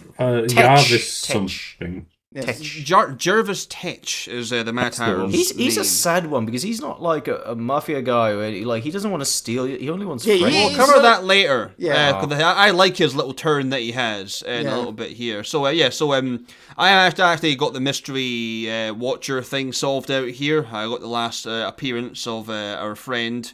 Azrael. It's Azrael from the Order of Saint Dumbass. And he's like, yeah, Batman's not buying what he's selling, and he pisses off, and then that's the case closed. That's my least favorite resolution. He just shows up and says something cryptic and just leaves. You say resolution in a very, very broad term. He just turns up and says, we're all doomed, and then goes away. He's like Scientologist. Erik, again, he shows up in another game. Does he? Wait, yeah, never mind. We'll come on. We may do it later on at some point. Who knows? So then we get news that the cure has appeared, and Batman finally gets vaccinated and then passes out. Thank you, Big Pharma. I was thinking more like Friday in Love's Touch. No, it was just getting a software update. Yes, you got that COVID jab that knocked him out. He's got the shakes now. My 5G coverage just turns increased. out that it was the Mad Hatter all along, and then we get some of the coolest visual stuff in the entire game. Oh yeah, this is pretty good. This is pretty great. This is straight up horror shit. We get the cool brawl on like the giant clock face fighting the rabbit face goons and stuff, and then we get the this is a good opportunity if you want to get like a really big combo because guys just keep appearing as you take them out. Yeah, we get that table sequence where all the other guys in the masks and the Mad Hatter's doing mad stuff because he's an absolute mad lad. So when I played this game, my game decided to crash there, so I had to rewatch that intro sequence again when I restarted the game. I was like, oh man. It's pretty good though, to be honest. Yeah, but I wish I could just skip it. I can't. So I was gonna say, I really like that model, like the twisted, the rabbit head that he had, the bat head. Yeah, Donnie Darko-ish. Yeah, that's really, really cool. So, yeah, you beat up all these, like, fake goons, and you give him some catastrophic head trauma, which is always good, and he needs that hat, I think, to hide the bumps you'll have after that, because he's not in a good place after that. So, he's such a sad little man. He's maybe the most broken... mentally of all the... When I was done, he was broken to hell. No, broken bone, broken legs, broken head. He doesn't want to, like, really hurt anyone. He doesn't want to steal. He doesn't want... I know, he was hurting me a lot in that boss fight. He just wants to simp. Let the man simp. You can unlock a lot of, like, during the game, you can unlock, like, interview tapes with Hugo Strange has his tapes, he talks with, like, various villains and such, and... With the Mad Hatter, you get the implication that he might not be as harmless as he may seem. He may be a... I've kidnapped Alice. She is now Alice in chains. Let's move on. Okay, round of applause, everyone. We've got the cure. I didn't write it down. That's news to me. So at this point, I'd done enough Riddler stuff to really, really piss him off. I think I had solved all the traps he had, and he ran out of traps to throw at me. He got really salty, like Call of Duty voice lobby mentality. He was really, really angry. Oh, did he say the gamer word? Nigma. Come on, Jesus. Nigma balls. That's too on the nose. Then I managed to find his secret little base and do the Riddler takedown. They were always satisfying to do because he deserves it more than anyone else. He is a pain in the arse, the Riddler. There's a bit of Schadenfreude there, but I'm okay with it. Yeah. Then he gets sort of tied up to that weird like moving robot bomb thing and is told that it's still live and that he would die if he stops moving around, which is borderline cruel, but it's more the cops that are doing that more than Batman. He's just sort of letting it happen, so it's fine. My moral code doesn't actually kind of factor into that situation, so I'm cool with that. No problem to me. What if they let him go like for the longest time, like, and then he just accepts death? Like... Or is actually armed the whole time? Whoops. So I did that, and I solved the Deadshot case after that as well. I found his little weapon stash, and he's trying to kill both Batman and Bruce Wayne on his list, which I thought was quite fun. Does he know? Do I get paid twice for killing one of them, or? And then Jack Ryder. And then you got Jack Ryder's being killed. I would let him kill Jack Ryder. Frankly, I can't stand that guy personally, but he saves Jack, and then there's a very funny bit where Batman talks with Jack Ryder. Has got. Hey, you're that reporter guy, right? Hey, you watch my program? No. Yeah, no. I find you derivative. I'm more of a Vicky Vale man myself, personally. So he saves Jack Ryder, and then there's a bit of a Deadshot hide and seek on top of that rooftop, and then he locks him in some sort of like cable car for the rest of the game. He's just sitting there locked in this glass room, like indefinitely. Like, I'll get you next time, Batman. But bear in mind, Batman's still dying during this entire sequence. Yeah, but he gets shit things done because he's Batman. I got Zaz out of the way here too as well. No, he's got his race blood flowing through. That weird room with Zaz where he has no different. like, you can't see behind him. Zaz, he has no like awareness of the surroundings, so you can get behind him and just knock him out from there. Yeah. That's all fun. I did that. Where did I go from there? Steel Mill. This was not very fun to go back to. Yeah, you have to make these makeshift ice rafts and try and your way through the currents and stuff. That is tedious. It's not long, but it's annoying enough to be like noticeably like a pace killer. Yeah, it's. I liked. There's one of Two-Face's goons being held up by one of the two Joker goons in like the below section, and you save him, and then he tries to take you out from behind when he turns back to him at the end. What do you think was going to happen there? So well, rude, frankly. What isn't the consequences of my actions yet again? He just gets killed immediately. I thought, I'll let you go. You know, don't do it again. Then like 10 seconds later, I can take him this time. I've got the upper hand. I've just seen him take 2-on-1, but me. I'll do it. I'll build different. Yeah. So we kill him, then we get to the Joker again, who looks surprisingly well, given that he should be, given they must have taken the cure, he must be kind of all fighting fit now. So he challenges you to a fist fight, which is a totally sane thing to do for a man like Joker. He has backup. So. Then he obviously cheats, starts throwing out it's a quote-unquote fair fight. And they have a roller coaster going through the actual arena too, hitting people at the same time, which is kind of funny. Yeah. And you get like a variety of enemies where you have to deal with them different ways. So there's Titan juice guys and as well, and they got more of that like ride their backs and sort of launch them towards things as well. More of that shenanigans. But you win because you're fucking Batman. And then he cheats again and drops a roof on you. Unfair. I'm curious. The classic. And then he's going to kill him, and then Talia appears out of nowhere. I'm not sure how she got there. Does she have ice grenades to get through the bottom bit? I'm guessing that she must have. She must have gone for the same thing we did. So I don't quite understand her game plan here. So she offers to make Joker the head of League of Assassins with the whole kind of sweet immortality perk that goes with that. If he lets Batman live. And Joker's like, nah, that's not a real thing. And he's like, no, don't do it. It is real. Ooh, interesting. And then they walk off together, and Batman's walk off into the sunset. Yeah. Now I'm curious, because at this point we had more Catwoman stuff to do when he's left under the rubble. So you missed the key part of that cutscene. It's that Talia. She has the tracker that Batman used earlier. And follow your heart. And she sort of surreptitiously activates that. So it's like, I'm just playing Joker. You can come get him later. It's always a safe thing to do. That man he's very easily manipulated Joker, so that's a very good call on her part. So but the Batman's then sort of left under this rubbly pile, and that's him just kind of, you can't really get out of it. And then for us DLC guys, Catwoman reappears. Craig, I'm guessing yours just cut straight to her appearing there, does it? Yeah, that's the way the game's intended to be played. Now, this is the fun part of the DLC. So, I'll make it like a tool and didn't read version. So, you get into Stranger's vault to steal something. Poison Ivy gives you a hand, breaking through main of the stuff. She sees on TV that Batman's like caught under rubble. She can choose to leave with the stolen goods or go and save Batman and just kind of try and save his life, like in the main part of the game. If you choose to leave, it rolls credits.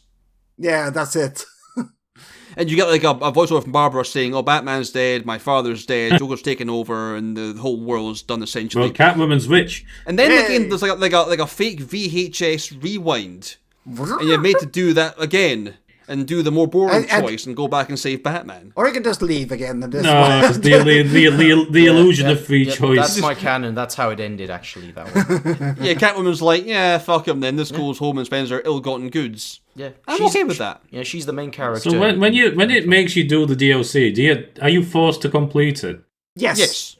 It's like, it isn't like, do you want to just go back to the main, the actual game? I wish there was. No, that's why the DLC is quite odd. They baked it into the game, but you can't actually skip any of it either. I wonder how it was for people who didn't have DLC who got it later. Did they have to replay the entire game in order to play those They got like halfway through and then installed the DLC, and then had to kind of play bits that didn't make any sense in context because they hadn't played the first part of the Catwoman DLC. Yeah, it's odd way to do it.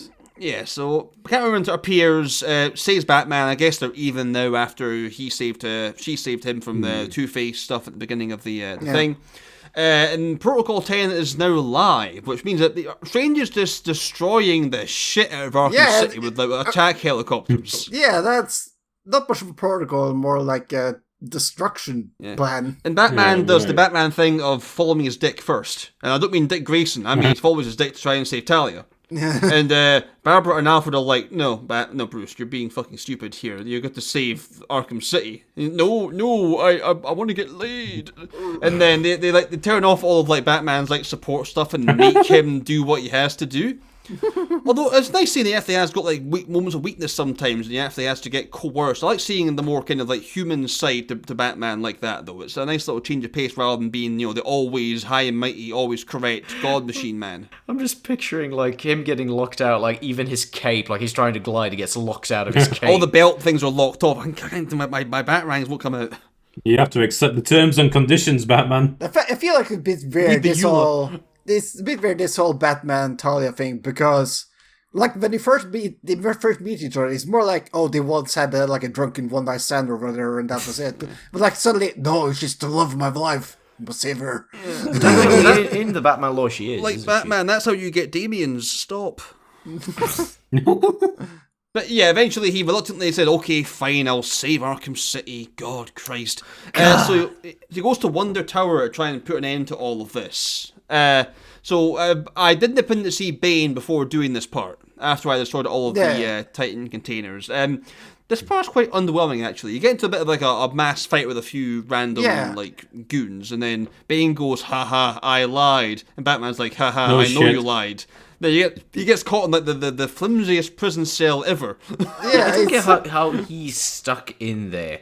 I don't get that. It's like a sliding really door for an elevator. Oh, my Titan! He's bigger than the room. It's I've seen you punch through brick walls before. You can get for this quite easily. He took on an entire fucking tank in his chest. Yeah.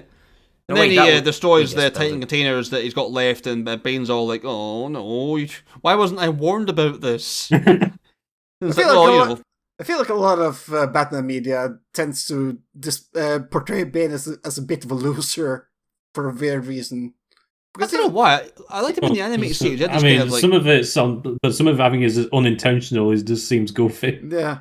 Because it's supposed to be he's super genius and stuff, but it's I can't get I don't know if it's supposed to be exaggerated or whether it's not like that's Batman and Robin bad. That's proper character assassination. Have you ever seen how he looks apparently in the future in Batman Beyond? No, he's like a vegetable, like an old man sitting in a wheelchair because he's a carrot. No, he's totally gone. Because apparently he took too much toxin. This is your brain on Venom. Any questions? Basically, yeah, Venom. That's what it's called. Yeah, all tightened out. I took one Venom once. Now look at me. That's why I remember. He's basically just an old man. No, that's my recreational Titan. There's been there's no Batman. It's personal use. All the cool kids are doing Titan these days, Dad. You wouldn't understand. So now I'm curious. I know that there's Marvel DC crossover media out there, that amalgam. The amalgam stuff. Is Venom there and the Venom of Bane there the same? It's Bane Venom in that, you think? Bane? I don't know. I want to see that though. That's the crossover we deserve. Venom Bane. Bane Venom. Venom. Yeah, so Bane gets he fucks about and finds out essentially. So yeah, good to end to that one. Happy days. So Wonder Tower. So we're back to where the game started all that time ago. Well, only 9-10 hours in game time. When I started this section, I was like, I wasn't really prepared for this being the final track of the game, honestly. I know. There's on the map. There's this big area that just says no access. Yeah, I thought I'm guessing we go there at the end. Yeah, I thought they were going to open that up. That's the Badlands Batman. You must never go there. I thought they were going to open that up, but that's the final area. Just walking that. But they just go into the Wonder Tower, and that's it, really. So it's like a whole instance. The only place that you can't really get to at any point apart from at the end. Everything else is fairly open at that point, apart from Wonder Tower. So I guess it makes sense that the game would come to an end at that point. So we get to the final crescendo here. So we get a bit of a strange appearance on the TV saying that it's Batman's fault that Gotham is the way that it is, and that he is... this part is very fun when he confronted on TV, because I got a glitch here. That he started talking to me, and then suddenly the doors opened and the people started running in, but I was still in like cutscene mode. So I couldn't fight back as everyone started punching me. The shit kicked out of you. It was fucking hilarious. I can take it, it's fine. So yeah, he says he's working for like a higher power, but doesn't actually reveal who he's working for, like his master, he mentions, doesn't actually say who Vince it is. McMahon. Yeah, so yeah, they got the usual kind of like, I am the Gotham's savior dialogue, classic megalomania stuff, which is always phenomenal. We do that kind of a tower ascension part with a lot of it being kind of outside the tower, which is quite cool. After climbing up the antennas and all that stuff, that's quite neat. Take out more goons. There's not many goons actually in the last area. Yeah, this is a very there's like one last like stealthy bit you got to do. Yeah, he was very confident with his ability to actually just they'll keep them at bay. It's fine. You come face to face with Strange, who's got quite a lot of balls, given that he's been quite like flippant with Batman being right in his face. He's in clobbering range at this point. Yeah. And he's just being like, oh yeah, I'm the hero that Gotham needs, blah blah blah, and then Batman just beats the shit out of him because Batman, that's what you do. So yeah, Protocol 10 is my brainchild. We will rule the world together, and then he's sort of interrupted by a sword going through his spine, which is kind of rude. And apparently, Ra's al Ghul is back, and he's behind the entire operation. I didn't see that coming. Ra's, baby. Yeah, there's a bit of a swerve there at the end. Given what he's doing with Protocol 10, it's a very Leave Assassins thing to do, trying to basically like factory reset Gotham. Yeah, it's very on brand for him. So yeah, it's described like it's like some kind of like initiation he's doing. It's like, oh, look, are you cool with me now? Well, look, I did some genocide. He told Strange that if he does well, he can take Ra's place in the league as being the lead. Quite how Strange believed that, I will never know. Because there was no way that was ever going to happen. So, yeah, Ra's gives Strange unlimited funding and, manufactured all of this situation where Protocol 10 would become a viable thing to do. He armed all the gangs to make it look like it was actually a viable thing to nuke the entire thing, which is convoluted, but it worked, to be fair, so I probably shouldn't complain too much. So, yeah, Ra's just kind of like, I'll be doing all of this, and you can't stop me. Then Strange does Protocol 11, which is just like a big bomb basically that goes off from Wonder Tower. One thing I want to say, if Strange was that confident that he was going to be in charge after Ra's kind of done his job, why was that even required, a fail-safe protocol? You gotta. Always got to have backup. I mean, Batman's got the backup for the Justice League, and I mean everyone's got to have a backup there. I guess. So yeah, Batman yeets both himself and Ra's out the window. Ra's has a less than soft landing on a fence. You forgot the best part. Batman tries to save Ra's by grabbing him, and Ra's tries to stab Batman by stabbing through himself, which is Yoshimitsu style. Yeah, phenomenal work. I mean, given that he dives out the tower to try and save Ra's, the fact that he just let him fall into that fence spike, it's a strange one. You got it, as long as you try. He's adverse. It fits into my code, so it's all fair enough. So it's like, Ra's is dead, Protocol 10's over, job done, let's go home. He resisted rescue, it's not my fault. Job's done. Oh wait, there's still Talia and the Joker to contend with. Fuck. Okay, fair enough. Oh, now I can get my dick wet. Yeah, so Joker decided that it would be smart to kind of like hold Talia hostage to coerce Batman into giving him the cure. So you fight through this sniper army. I fucking hated this sequence. No, I did. There's like 13 snipers just eyeballing you continuously. Yeah, it wasn't that bad. He's got to sneak behind them all. You're just going to find the which ones is that are being tedious. Targeted. But he's begging for the cure, but given that he looked very much healthy at the start of the last fight, that seems kind of odd. And then Talia manages to do the old switcheroo and actually stabs them straight through the back, which is, fair. Yeah. Batman shows that he doesn't really look happy about it, but he seems kind of like relieved at the same time that he's actually gone. Then he has like a wait a minute moment. Then it's like, oh wait, the old fake Joker gag. He has his detective flashbacks. He has his usual suspect kind of breakthrough. Yeah. It was kind of associated the entire time. The ending of played like the ending of the song. I was wrong. It was Clayface all along. Yeah, and Talia gets a bullet in the back for her troubles. So question: did you ever whenever you saw healthy Joker, did you ever do the thing where you put on detective mode? Yeah, I did not. No, no, because you can see it's not him. Oh, he has no skeleton eyes. Yeah. Yeah. So it turns out that I'm out, but I don't think I've ever picked up on it was actually Clayface the entire time, which kind of makes sense. He's an actor, and Yeah, I feel like they should probably have sort of foreshadowed it a bit better that Clayface might be involved, but it's actually kind of fun twist. Yeah, even Bruce is like, why are you here? You shouldn't even be in Arkham City. It's weird. It's so weird. It's kind of like, why would he even be working with the Joker? He's like, it's a living. I couldn't get any other parts. I fact this in like a theatre too is a nice touch. Yeah. It sort of adds a little bit of like, he's like going for the full method. Because that's what he does. That's what he does. It turns out Clay doesn't like being frozen very well, which is really helpful. Yeah, this is basically the final boss battle right there. Well, there's two parts to it, but yeah, essentially. It's pretty.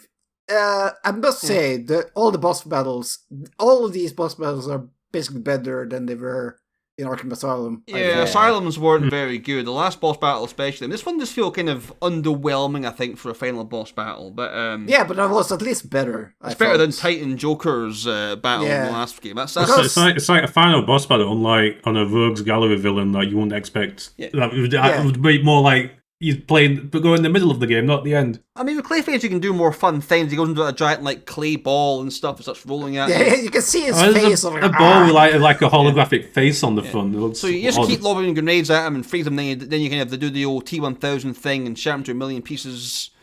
Then they blow up the floor, and it turns out they are right below the Lazarus pit. Very well placed location that is for the Lazarus pit to be. And so that's handy for Joker with the whole kind of dying situation and having the Lazarus pit there. So you take out the Clayface again. It's just the same thing, but just more typical kind of final boss battle affair. I mean, you get the sword here. You do get the sword here. You have to cut right through Clayface. It's almost like the Guardians of the Galaxy 2 where they kill that giant monster from the inside, and it's like, gross. So, Batman manages to get a swig of that sweet, sweet cure and destroys the Lazarus pit before Joker can do a cannonball into it, which is always very handy. It's like, yahoo! And then he misses it completely. Yeah, because I don't have to pose that to God, because Clayface falls into the pool. I thought it'd be like some like Lazarus Clayface final fight. It never actually happened. Yeah, because he oozes in there. I'm guessing Clay in the pool just doesn't really fit well. It's contaminated Lazarus water. I've got like Lazarus goop now. It doesn't really work in the same way anymore. You can't really do a Lazarus mud pit. I need to lick Clayface to get the Lazarus powers. So then we get a nice bit of classic Batman-Joker interaction here where, Joker's on the floor looking a little bit worse for wear, and Batman's like, I save you, you go out, you kill again. And then Joker stabs him, and then he drops the cure on the floor, essentially killing himself. And Batman basically goes, I would have saved you. I know, and it's it's really funny that is, because he would have. That's the proper Batman Joker back and forward. The dialogue here is really, really good. Yeah, Joker just basically responds, yeah, that is kind of funny. He dies with a smile on his face in the classic Joker style, and then that's pretty much the end of the game. Batman takes Joker, walks him out the building, he leaves Arkham City, dumps him on top of Gordon's car, which is just fucking rude, frankly, and then just leaves. It doesn't say a word, it doesn't explain anything. It's like, no, there you go. I got you a gift. Then cats bringing dead mice indoors sometimes. It's like that. I brought you a dead Joker. Oh, Batman, not another dead clown. That's not the end of the game for DLC players, though, is it? Yay! Guys. So, Catwoman is back. So, yeah, at the end of the game, when the credits should roll, Catwoman makes her last appearance for the DLC. So, long story short, she tries to go home and her home gets fucking obliterated. It blows up to hell. I think some of her cats probably survived. I don't know. It turns out Two-Face was quite pissed off earlier about the whole, getting away situation. So he takes her stuff and blows up her home. So he has to go to the museum where Two-Face is now occupied. I don't know why he's currently there or how he escaped the courthouse in the first place. That's never really explained. But you can actually interact with the Penguin here who's still in his cage. You can go to any character. You can see the Mad Hatter as Catwoman. It's like, I just want Alice. And yeah, so that's quite fun. But yeah, you go to the museum where Two-Face is now holed up for reasons they don't really explain. Take him out, get your stuff back, and then that's pretty much all the DLC. Who can this is like a unique sort of like Predator section that actually also acts like a boss fight. It's a prologue no one really asked for. Annoying. It would explain why Two-Face just sort of shows up at the beginning and then you never see him again. Yeah, it's all part of Catwoman. I thought he was always meant to be tied up in the courthouse, upside down by his ankles. I've been Mussolini'd. But yeah, he gets Jesus! That's what happened. What a reference! That's history, baby. Oh no, the Italians hate me now. So you do that. There's a cool kind of semi-boss battle with Two-Face, which I wasn't too fond of personally, but yeah, that. Yeah, but you basically have to. If you try to take out the goons, they basically respawn. Oh yeah, so you have to focus on him. Yeah, because I thought like, okay, only 2 left, and then suddenly there was 4 of them again. Like, what the? Yeah, I wasn't fond of that. So yeah, and that's when the game properly ends for the Game of the Year edition, folks. It's a prologue no one really asked for. Yeah, that's a really limp way to end the game, really. It's a bit shit if you're playing DLC and you can't just get the credits to roll when the main game ends, and they have to make you do this really shitty prologue no one asked for. I wonder if it was always supposed to be a standalone campaign, but then like Warner Brothers decided, no, bake it into the actual game. That way people will be forced to buy it. I don't mind having DLC baked into the game as long as you have the option not to do it. Yeah, like a Fallout stuff. You can just go to this different area when you can. Well, Broken Steel was baked into the Fallout 3's campaign at the end, but that's okay. But that was because the ending was really bad for Fallout 3, so it made sense to make that happen onto the end. But yeah, that's pretty much it. Overall, what a fucking game! Oh yeah, tremendous time. Phenomenal. I think we all had a pretty good time with Arkham Asylum when we last talked about that. And I think this game does everything that game did and just improves on it in every single way possible. I would say that this is a more open world game. It's sort of has a different feel for me, but I still enjoyed it. I said before, it's less Metroidvania-y than the first game is, which I think helps in certain situations, so it's more open feeling that way, which is what Batman should feel like, I think, I've got a question. Yeah. Which other Batman villain would you throw in here? Like, that you were missing? It's pretty stacked as it is. I think anymore you're going to risk overloading the situation. I would have wanted Scarface. Like, he's in one of the Penguin's like containers. Yeah, yes, and he shows. You see him in Arkham Asylum as well. I think there you go then. Yeah, but Asylum held off having certain characters to add them into Arkham City. I think they'll do the same thing for Arkham Knight, where certain characters who aren't in that game or in the sequel, who I won't name for spoiler reasons. Yeah, but I mean, he doesn't show up there either, so he knows shows up. Oh, it's spoilers. All right, we're doing that now, are we? Okay, he's not an Arkham Knight, Scarface. Sorry, guys, ruin it for you. Ventriloquist door. Now I need my Scarface standalone game. I can't play the game as a Scarface simp now. Oh well, never mind. Game's ruined. But yeah, I think everything that this game's done is just an improvement on what it did before. The atmosphere is on point. The plot's great. The voice acting is just fucking superb. The combat's great. Yeah, the score is really good and sets the mood perfectly. I would say it's aged quite well too. Oh yeah, there isn't anything. Given this game is now 12 years old, the game feels relatively fresh. There isn't any obvious weak points of the game. All the parts I didn't like were more minor annoyances. And I think you weren't playing the DLC, so you'll have less gripes than we will. But even the graphics, looking Craig play, we played probably got all the new support and everything. But I couldn't tell if he was playing PS3 until later on, because I thought that looked really the way good. the art style looks, it sort of lends itself to aging a lot better. There's some games age. Everyone's like a big, small work. It's like we mentioned Skyrim earlier. That game doesn't look as good now as it did when it came out. Whereas Arkham City still looks really impressive. So all the people still like people. They're like there's some over exaggerate. Like everyone's like a brick shit house. Even if they're really strong. Even the animations in the faces still look quite good. They all look. They can all emote really well. They all look like Bethesda characters. They all have emotions. Some of them have that weird bug eye thing going on. Yeah, a bit. A little bit, but then I think that wasn't like an unusual. I think all games had that at that point. To be fair, it's not an unusual trait that only this game has. Rocksteady really good at making video games. Yeah, they should keep doing it. What have they done recently apart from the Arkham? Oh, no, wait, never mind. Forgot I asked. I forgot about that one. We won't be playing that one anytime soon. But would you guys be interested in doing Arkham Knight after playing Arkham City in your own time or on this episode, whenever we do in the future? Probably. Has that piqued your interest? I would be open to play it, sure. Well, that's all the community asks for, isn't it? Yeah. Overall, 10 out of 10, really quality game. I've heard that Arkham Knight is not the same. Like going from Arkham Asylum to Arkham City is like a big improvement. Arkham Knight's more. It's different, but not necessarily. Well, not bad, but it's different, but not in the way you might like. It's the same, but more. But sometimes less is more. Same, but different. Yeah, sometimes it's more to a fault, but it's something that I would still recommend. I've not seen anything else, so I don't know what. But that's the consensus I've heard. I have really enjoyed Arkham Knight, and if you enjoy playing Arkham City, you'll enjoy Arkham Knight. Frankly. How about Arkham Origins? Arkham Origins is an interesting one. It was made by Warner Brothers Montreal and not Rocksteady. I think it was made because they were delayed making one of the other Arkham games, and they made this game as like a stopgap between the two mainstay sequels. It's fine. I will say it might have the best boss battles in the series.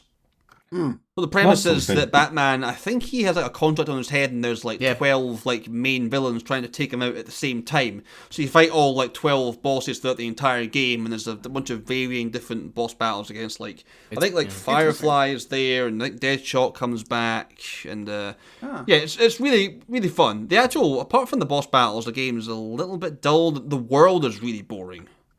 Yeah, yeah, I remember the world being pretty empty in that one. It felt empty. Think of it as like an expansion pack for Arkham City almost, and you have a good time with that. A prequel expansion pack, because this takes like when Batman's a new player in town. Yeah, I don't think it's on the same kind of like pedestal as Arkham City, but I think as its own standalone thing as like an addendum to Arkham City. I think it's still holds up pretty well. Okay, yeah. But I would definitely recommend playing them both at some point if you have an interest in carrying on beyond Arkham City. It's definitely worth your time. Speaking of addendums to Arkham City, should we talk a little bit about other DLC that was included with Arkham City? You can. I didn't touch any of it. Yeah. I remember. I didn't even touch the fucking Catwoman I played stuff. the Harley Quinn when it was new on the PlayStation, but... Okay, so I'm just gonna quickly go through. There's a Harley Quinn's Revenge DLC that... takes place after the campaign, and it says that right up front, which is good to know because it basically spoils the entire game. You started with it. So you start as playing as Robin, so you actually get to play as Robin in this one, and you have to investigate the Steel Mill because Batman has gone missing, looking for Harley Quinn, who has escaped Arkham Asylum. Does Robin play in a similar way to Batman plays? He has quite a few other gimmicks up his sleeve. He can block bullets with a shield. Oh, I forgot shield bash. that. With a shield? Yeah. Weird. And he has flashbacks which you can attach to Ghul's backs, which then knocks them out and stuns them if you can get them. And instead of Batman uses his grappling hook to pull people towards him. He's got an AK-47. When he uses a grappling hook, he pulls himself to the enemy and basically drop kicks them, which is pretty fun. It works. Yeah, and also, I should also mention this DLC because I mentioned the robots from Wonder City earlier. Mm-hmm. They make a reappearance here, and you actually fight them in this one. Oh no, I don't want to fight mechs. That's not what I want. I don't need that at all. But this is basically very it's like 2 hour DLC campaign that's basically like this the Steel Mill sort of remix again, and you play as both Batman and Robin. It's fun little time. And you aren't forced to play it. And there's also good, 'cause I don't want to. Yeah, pretty much. There's also the other DLC stuff. You can play as Nightwing and such in challenge maps. There's one challenge map that you can download that's on a train, and it's presented as like a side scroller, it's presented as a side scroller, like a Streets of Rage or Final Fight. Yeah, which is a interesting concept, and we actually fight Black Mask on that one. So he makes an appearance. Having like a beat 'em up game in the style of Arkham City's combat seems like quite a good idea actually for like a 2D side scroller. It works okay. Are there any beat'em ups that have that sort of like combat mechanic? Any sort of like 2D ones that have like a similar kind of free flowing? I only know Batman with that kind of thing. It's like Tekken Force from the old Tekken games. But yeah, that's basically it. Do we mention the mobile game? There was an iOS mobile game made by Neurons. No thanks. I don't know anything. So we recommend a fighting game from the guys who made Mortal Kombat. I mean, pretty ballsy for a mobile game. So the most important DLC for Arkham City, the skins, of course.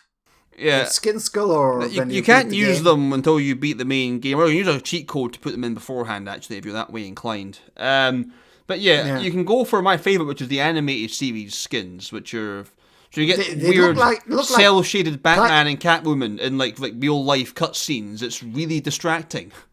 They look like they're made out of plastic. It's very distracting. I mean, they're animated. It's hard to make it look realistic in that situation. You can cel-shade them. They are pretty cool. There's like an Adam West-inspired one, I'm pretty sure. Of course. Yeah, there's like Year One. There's the Dark Knight Returns. Yeah, the Frank Miller one. Brick Shithouse Batman. There's Green Lantern, Yellow Lantern Corps one. Yeah. I will say, Arkham Knight does have some phenomenal skins from the movies that look really, really good. I don't remember any of this. But yeah, you can go for like the Dark Knight style, like Christopher Nolan Batman, or you can go for like the Batfleck style looking one. Looks really good. But yeah, this game has some decent skin packs too for Catwoman and for Batman. And also Nightwing and Robin. I wish there was some like other like the enemies have like a Joker animated series skin. That'd been quite cool. Or like a Two-Face animated series skin. Have all the main enemies be equally as goofy as Batman looks. I want to beat up Cesar Romero Joker from the 60s series. Beat the moustache off him. There probably is a Steam. Go to the Steam thing and you could probably find it. Yeah, Steam Workshop. I need the shirt to be from the movie. Yep. Yep, I think that we've covered that. So, final scores, guys? Buy it. Yes. My favourite scores, buy it. Okay. 1 bat out of bat. 1. Well, yeah, buy it. Don't buy the DLC. Well, no. I mean, you have to. It's part of the Game of the Year. Yeah, if you're trying to buy the game now, the only way you could buy it is with DLC, short of buying an old You copy. will have Catwoman. And you will like it. Short of buying the game and then buying DLC codes, is the PS3 store even still open for buying DLC? God knows. I wouldn't want to trudge my way through it to find out. Yeah, so typically, I mean, I will say the PC port actually is really good.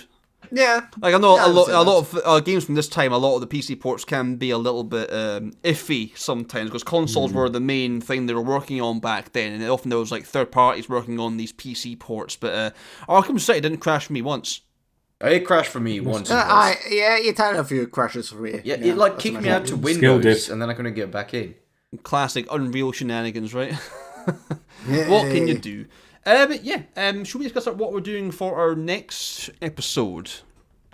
We're doing another episode. Shit. Episode 13 is going to be one that's quite relevant. It's Final Fantasy 12. No, it's not. Oh my god, I need to get started. We're delving into the 2003 classic FPS 13. Where Steve Bloom is also a voice. Yeah. It's 2003, not the remake. We won't be talking about the remake. That will not be discussed by anyone. Based on the 1980s Frank Belgrade comic. I forgot about that, to be fair. That's news to me. I thought it was based on Red 13 from Final Fantasy. You know that's not true. Don't say things like that. No, sorry, I forgot to laugh at that. What's the 13th Metal Gear Solid game? You should know that one. What? I imagine that there is 13 games in total. Well, Metal Gear game, I imagine there's at least 13. You're factoring in all the sequels and spin-offs. Metal Gear Survive. It might be, or like Revengeance, something like that. Yeah, so we're doing 13 next. So that'll be hopefully a bit of a lighter game for us. There's less content, I would imagine, there for like an older FPS game. There definitely won't be Batman. David Duchovny. We get to the... Oh, Stephen Duchovny voices the protagonist, doesn't he? Yeah. Yeah, that'd be good. Yeah. So we'll talk about that. We won't talk about the remake because there's also for Adam West, because he was Batman, you know. I'm in a new game called 13. Yeah, so we'll do that. That'll be in like 6 months' time. That's fine. No, in our regular pace. See you in 2025. So when we're well past the anniversary day. We'll see you in 3013. Same bad time, same bad channel. Podcast over.